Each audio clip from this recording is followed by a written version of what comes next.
बिस्मिल्लाहिर्रहमानिर्रहीम। शुरू अल्लाह के नाम से जो बड़ा मेहरबान है रहने वाला है।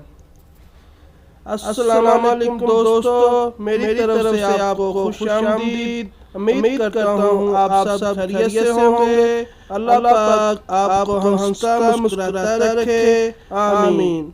अगर आप लोगों को मेरी वीडियो पसंद आए तो मेरे चैनल को सब्सक्राइब कर दें और साथ में घंटी का बटन दबा दें। शुक्रिया। गुमशुदा चीज कुछ ही पल में हाजिर।